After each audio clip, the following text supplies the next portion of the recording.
3 कोश के बारे में मैंने बताया है। 2 कोश का मैं नाम लूंगा केवल।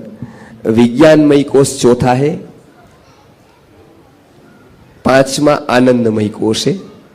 चौथा विज्ञानमयी कोश है, वो सर्जनात्मकता तैयार करता है 16 से 20 साल की उम्र में। जो सर्जन हुआ है वो सर्जक लोग सबसे ज्यादा 16 से 20 साल की उम्र में हुए हैं। वो चाहे वैज्ञानिक हुए हो, वो चाहे कोई और सर्जक हुए हो, वो 16 से 20 साल की उम्र है ना, सर्जन की है, क्रिएशन की है। उस समय वो सर्जन हो जाता है, तो उसको सर्जन सिखाना है 16 से 20 साल की उम्र में। 21 से 25 साल की उम्र में है ना, आनंदमयी कोश का पूर्ण विकास हो जाता है। पूर्ण व्यक्ति मैच्योर हो जाता है। वो अंतिम कोश को जब पार कर लेता है, वो प्रसन्न, आनंदमयी कोश का विकास हुआ किसी का, तो वो युवा प्रसन्न, संवादी, संवेदनशील, दूसरों की चिंता करने वाला, दूसरे के दुख को समझने वाला, दूसरों की केयर करने वाला बनता है। और नहीं तो आज आप देख रहे हैं ऐसे बनता है। आज जो भीड़ देख रहे हैं ना कॉलेजों में, उसकी मैं बहुत महत्व की बात करूंगा। आज मैं थोड़ा समय ज्यादा लूंगा, तो महत्वपूर्ण, आप ऐसा मानिएगा कहीं थिएटर में गए थे और देर हो गई, मानना हमारे ऊपर है। ये जीवन का शिक्षण है ना, बहुत कम मिलता है, और ये भी प्रभु जी की सहायता से आपको मुफ्त में सब कुछ यहाँ पर कर रहे हैं। क्यों? आप संस्कार ले, ये उत्तम आत्माओं के लक्षण है। आज भी ऐसे लोग कार्यरत है, तो आप बैठिए, कोई नुकसान नहीं होगा। और जिसके पति राह देख रहे हैं वो तो डेफिनेटली जा सकते हैं, बराबर है। लेकिन यहाँ से जो लेकर जाएंगे ना, उत्तम होगा आपका जीवन भर का। आप ले रहे हैं, ये विचार करना। आप राजकोट की अंतिम बात बताकर आनंदमयी कोश की मैं बहुत जरूरी बात बताता हूँ। वो युवाओं में क्या दिखता है। गुरुकुल का युवा है ना, गुरुजी निकालते थे समाज सेवा के लिए, टॉप मोस्ट पर समाज सेवा में रहे हम सालों। वाराणसी में भूकंप आया, बाढ़ आई, सबसे पहले हम थे। और कच्छ के अर्थक्वेक में बड़ी बड़ी जो सोशल एक्टिविस्ट की संस्थाएं हैं ना, अलग अलग, मैं आध्यात्मिक धार्मिक आपकी संस्था की बात नहीं कर रहा हूं, और जो समाज सेवा करती है ऐसी संस्थाएं, जो छोटे छोटे तैयार सेवा करती है, ऐसी संस्थाओं को गिर गया है भवन, उसमें से अंदर में जाकर वस्तु को लेने की परमिशन वहां जाने की नहीं थी। संस्कृति आर्य गुरुकुलम को परमिशन गवर्नमेंट ने आई कार्ड के रूप में दी थी। हमारे जितने विद्यार्थी थे वो उसके घर पर जाते थे, सोना गिर गया वो सोना लाते थे और वहां जमा करवा देते थे। उसको विश्वास था कि सरकारी अधिकारी ये काम नहीं करेगा। सरकार को अपने अधिकारी पर इतना भरोसा था, ये निश्चित जेब में डाल देगा। कितना विश्वास होगा। और बिना कोई पैसे के कर्मचारी पर इतना विश्वास था गुरुकुल के विद्यार्थी पर कि ये कभी नहीं लेगा किसी का भी। इसके लिए आई कार्ड दिया था उसको पता था कि इसको गवर्नमेंट सैलरी नहीं देती है तो भी ये कभी ये नहीं लेगा। और ये हमारा सम्मान हुआ वहां पर। हमने वो बाखूबी वो सर्विस निभाई। एक आरोप आज नहीं हमारे ऊपर। जो भी वहां से मिला ना वो सब कुछ देकर आए, एक भी गिफ्ट लिए बिना, बराबर। ये कब होता है ये? अब एक मैं अंतिम बात बताता हूं। राजकोट में बहुत बड़ी कॉलेज हुई, एक बहुत बड़े धनिक ने की। आज जो श्रीमंत है ना, उसको मैं एक बात बताता हूं कि आपके पैसे का उत्तम उपयोग करना है ना, तो उसको है ना गुरुकुल पर लगाओ, कोई भी जगह पर अपनी शक्ति, और उत्तम स्वास्थ्य सेवा पर लगाओ। ये 2 बातें हैं ना, वो इन्वेस्टमेंट की उत्तम जगह है। कॉलेज में वो नहीं है, उसका मैं उदाहरण देता हूं।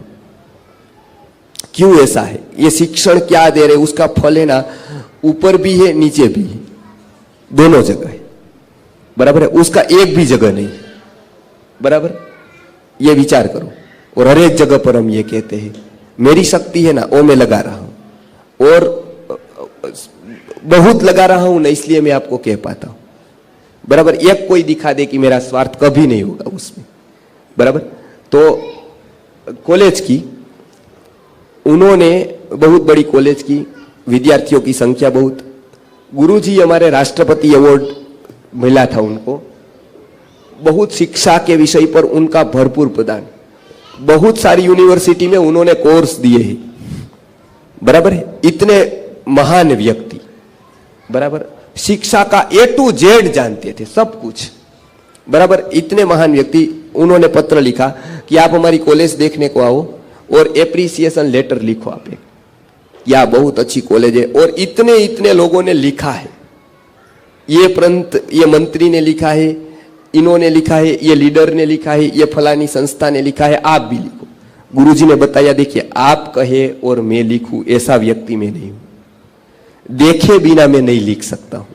मेरे पर लोग विश्वास करते तो मेरी जिम्मेदारी होती है, बराबर। तो जो भी लीडर है उनकी जिम्मेदारी है कि किसी के बारे में बोले तो वो सोच समझ कर बोले, सही को सही, उत्तम को उत्तम बोले, वो एक जिम्मेदारी होती है। हम उत्तम व्यक्ति को उत्तम कहना ही चाहिए, तो ही लोग समझ पाएंगे। तो गुरुजी ने बताया, उत्तम लगेगा मैं उत्तम कहूंगा, नहीं लगेगा मैं नहीं कहूंगा। तो बोले कि आप कहो, जब आप कहो तब गाड़ी आ जाएगी, आपको ले जाएगी, आपको पूरा दिखा देगी। तो बोले कि स्टाफ क्या दिखाएगा आपका? स्ट्रक्चर।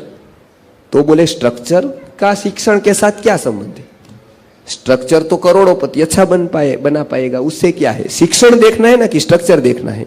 आपको शिक्षण संस्था है कि स्ट्रक्चर की संस्था है? मतलब आर्किटेक्ट की? वो बोले नहीं, शिक्षण संस्था है।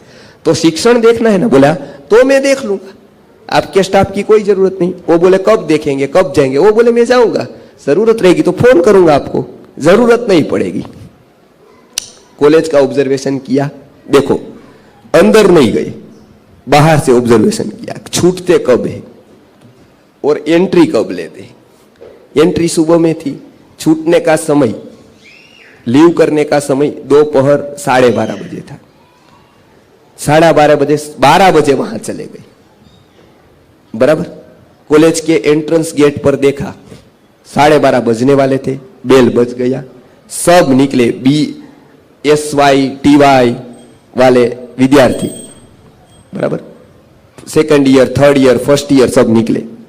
उसको लाइन पे लगाने के लिए 2 बाउंसर खड़े थे, बॉडीगार्ड, बराबर, 2 बाउंसर खड़े थे, उसको लाइन पर लगाते थे। ए वहां वो लड़की को मत छेड़ो, ए ध्यान से, बराबर। बाहर निकले सब, सामने बस स्टॉप था। गुरुजी ने वो जान लिया था कि यहाँ जो विद्यार्थी आते, बाहर से आते हैं, बस से आते हैं, तो बस बराबर 12:45 पर आ जाती है। तो 12:30 पर निकले, बस स्टॉप पर गए, वहां लड़कियां लड़की मस्ती कर रहे हैं, हंसी मजाक कर रहे हैं, वो भी देखा। द्विअर्थ हो ऐसी बातें कर रहे हैं जिसके 2-2 अर्थ होते हैं, वो आपको पता है, वो मैं नहीं कहूंगा। तो देखा सब कुछ। बस आई, कार्यकर्ता को बताया, अब आप गोंडल चले जाओ, वहां से 40 किलोमीटर दूर से पढ़ने आते हैं लोग, अब वो बस वहां जाएगी। तो एक्सप्रेस थी, गवर्नमेंट की बस, तो पास वाले सब होते हैं, तो बस भर गई पूरी। गुरुजी और वो भी चढ़ गए, 4 लोग अंत में। तो कार्यकर्ता को बोल दिया, गाड़ी लेकर जाओ आगे, गोंडल मिलते हैं। बस में सब लोग बैठ गए, वो खड़े रहे, विद्यार्थियों के सामने कुछ बातें पूछी, बताई, सब कुछ। गोंडल आ गया, गोंडल उतरे, बीच में थोड़ा थोड़ा ऐसा भी तेरे सब कुछ हुआ, उतरे। रात को 8 बजे फोन किया उस श्रेष्ठी को जिसने कॉलेज बनाई थी। उन्होंने बताया कि मैंने आपको बताया था कि मैं आपको बताऊंगा 7 दिन में। बोले हाँ, क्या हुआ? आप तो गए नहीं कॉलेज में? बोले नहीं, मैं जाकर आया। तो स्टाफ ने तो नहीं बताया? बोले वहां नहीं, अंदर नहीं गया। तो शिक्षा आपने देखा नहीं? बोले सब कुछ देख लिया। तो बोले कि क्या करे शिक्षण का अभी? बोले अभी आप अगले साल से ना घोड़े का तबेला करो, ये जो आप कर रहे हैं ना वो कुछ काम का नहीं है, नहीं इसका नीचे फल है, नहीं इसका ऊपर फल है। तो ऐसा आप फल बिना का काम क्यों कर रहे हो? घोड़े का तबेला करो, कुछ फल तो मिलेगा। घोड़े थोड़े ट्रेंड हो जाएंगे। घोड़े अभी देखिए नष्ट प्राय हो रहे हैं, कोई नहीं रख रहा है, मंदिर वाले नहीं रख रहे, हमारी संस्था वाले नहीं रख रहे। घोड़े की प्रजाति नाम से सोने पर है, युद्ध होते नहीं है घोड़े से। तो घोड़े रखो, बराबर, और घास खिलाओ, पानी पिलाओ, ये सब करो, बराबर। आदमी को घड़तर करना आपका काम नहीं है, घोड़े को ट्रेन करो। वो छक हो गया कि आप शिक्षण शास्त्री होते हुए ये क्या कह रहे हैं। सब लोगों ने वोट दिए। वो बोले मेरी दृष्टि से यह शिक्षण बिल्कुल नहीं है। बोले क्यों? बोले मैं गया आपकी कॉलेज में, तब पहली बार मैंने देखा एक अनपढ़ बाउंसर पढ़े लिखे लोगों को कंट्रोल करने के लिए है। SYTY के लोग निकल रहे हैं, लड़कियां लड़के, उसको कंट्रोल करने के लिए 2 बाउंसर खड़े हैं, बॉडीगार्ड खड़े, ये ठीक से चलो, लाइन से चलो। खुद लाइन से नहीं चल सकते हम, बराबर। कोई और अनपढ़ चाहिए बंदूक लेकर, तब हम लाइन से चलेंगे। ये कौन सा शिक्षण आप दे रहे हो उसको, बराबर। आगे गया, बराबर। खुद शिस्त नहीं है, तब आपको बाउंसर लगाने पड़ेंगे। गुरुकुल पे आप आकर देखो, एक भी बाउंसर नहीं, एक भी बाहर का व्यक्ति ध्यान रखने के लिए नहीं है। और बच्चा निकलता ऐसा नहीं, कचरा पड़ा है ना तो ठीक से निकाल कर जाता है, रख कर जाता है कि और कोई को भी तकलीफ न हो, बराबर। ये मेरा शिक्षण है। कभी आप आना बोले, मैं गुरुकुल को आमंत्रित करता हूं आपको, और आप छूटते वक्त आपके वो लड़के लड़कियां देखना और हमारे लड़के को देखना, वो कैसे निकलते हैं ना, वो उसका शिक्षण होता है। दूसरा, गुरुकुल पे कभी आना आप, उसके लड़के को देखना आप। मैं क्या देता हूं ना, मैं आज बता रहा हूं, अपनी प्रोडक्ट के बारे में मैं बात कर रहा हूं, बोले, बराबर है। आपके लड़के लड़कियां 65 की बस थी, पूरी सीटें भर गई ST की, हम लोग खड़े रहे, पूरे के पूरे लड़के लड़कियां बैठ गए। मैं उससे ये अपेक्षा नहीं रख पाता हूं कि वो मेरी चेतना को जाने, मेरी बुद्धि को जाने। मैंने इतना सुवर्ण प्राशन पर कार्य किया है, 50 साल तक राष्ट्रपति अवार्ड है, इतने लाखों बच्चे को स्वस्थ किया है, गर्भ विज्ञान नाम का विज्ञान देकर आज मैंने पूरे कंसेप्ट को जिंदा कर दिया भारत भर में। गुरुकुल की स्थापना करके हजारों गुरुकुल को प्रेरणा दी है, हजारों व्याख्यान निस्वार्थ किया है, और मेरे शिष्य प्रशिष्य का इतना परिवार है जो भारत और भारत के बाहर जाकर प्रचार प्रसार का कार्य करते हैं। मैं वो हूं, वो उसको समझ में नहीं आएगा, मैं भी समझता हूं। वो अपेक्षा मैं उसके नहीं रख पाता हूं कि मेरी चेतना, मेरा मन, मेरी बुद्धि किस स्तर की है, बराबर। वो मैं अपेक्षा रखूं तो वो योग्य नहीं है। लेकिन मेरा शरीर 75 साल का है, वो तो उसको पता है ना, वो तो दिख रहा है ना, वो तो सामने दिख रहा है ना कि ये शरीर मेरे दादा की उम्र का है। जो कार्यकर्ता थे वो अप्रोक्स 50 साल के थे, वो तो उसको पता है ना मेरी पिता के उम्र के हैं।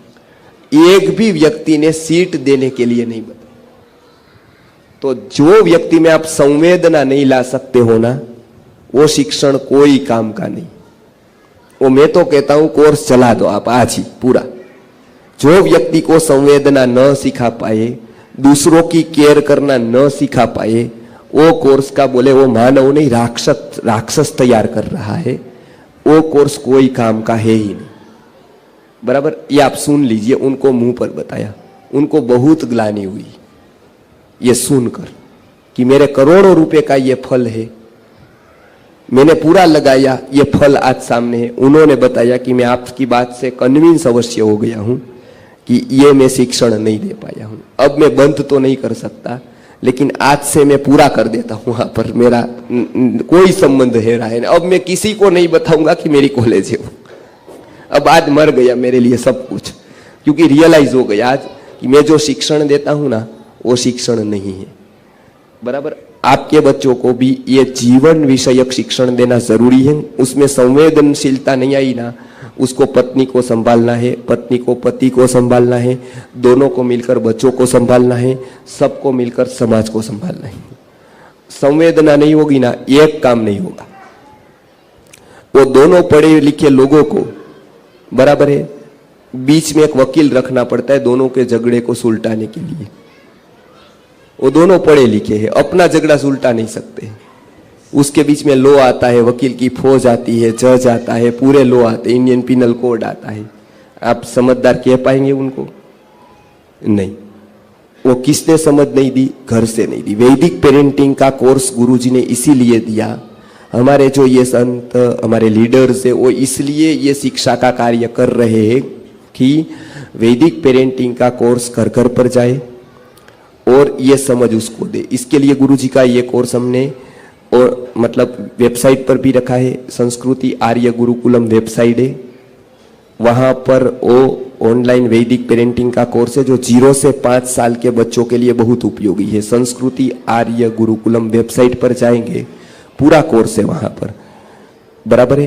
ऐप पर भी होगा वो संस्कृति गुरुकुलम ऐप भी है, संस्कृति आर्य गुरुकुलम नाम की, उधर भी होगा। लिंक भी आप कहेंगे तो आपको मिल जाएगी, बराबर। नंबर भी हमारे देंगे अभी ब्रोशर में। तो सुवर्ण प्राशन के कितने केंद्र चलते यहाँ पर? कोई नहीं है। नासिक से 2-4 लोग आए हैं, वो केंद्र चलाते हैं। आप भी सुवर्ण प्राशन का केंद्र चला सकते हैं, अपने आसपास में बच्चों की सेवा कर सकते हैं। बहुत बच्चे पुष्य नक्षत्र के दिन आज 7 लाख बच्चे ले रहे हैं। पिछले तक 5 लाख था, अब 7 लाख हो गया। गुजरात गवर्नमेंट हमारा प्रमोट कर रही है, पूरे गवर्नमेंट सेक्टरों में, आदिवासी वनवासी विस्तारों में भी सेवा है। उत्तम सेवा आप कर सकते हैं पुष्य नक्षत्र के दिन सुवर्ण प्राशन केंद्र खोलकर। वैदिक पेरेंटिंग कैसे बड़े कार्यक्रम भी हम कर सकते हैं आयोजित। आपकी जो शक्ति है प्रभु जी को बताइएगा, इनकी लीड लेकर हम करेंगे। आपकी जो भी शक्ति है, हमारा कोई स्वार्थ नहीं है, आपकी जो भी शक्ति है प्रभु जी को बताइए। हम बहुत बड़ा कार्यक्रम आयोजन नासिक में करना चाहते हैं। क्यों करना चाहते हैं? क्योंकि आजकल ये पेरेंटिंग की बहुत जरूरत है। आज टीवी, मीडिया, वीडियो ये सब इतना बढ़ रहा है। गलत चीजें सीखने के 1000 स्थान है, सही चीजें सीखने के स्थान कम हो रहे हैं। उसको बढ़ाना है, वो मिलकर। ये मंदिर, संस्थाएं, संस्कार देने वाले जो गुरु है, आचार्य है, उसको हमको बढ़ाना पड़ेगा। तो ये पूरा का पूरा हम आपको अच्छा लगा हो तो मेरी अपेक्षा ये रहेगी कि आपने इतनी शांति से तो सुना है, उसका मतलब आपको अच्छा लगा है, बराबर। तो मेरी अपेक्षा ये रहेगी आगे भव्य कार्यक्रम करें, अनेक लोगों तक वैदिक पेरेंटिंग का एक ज्ञान पहुंचाए। जय आर्य, जय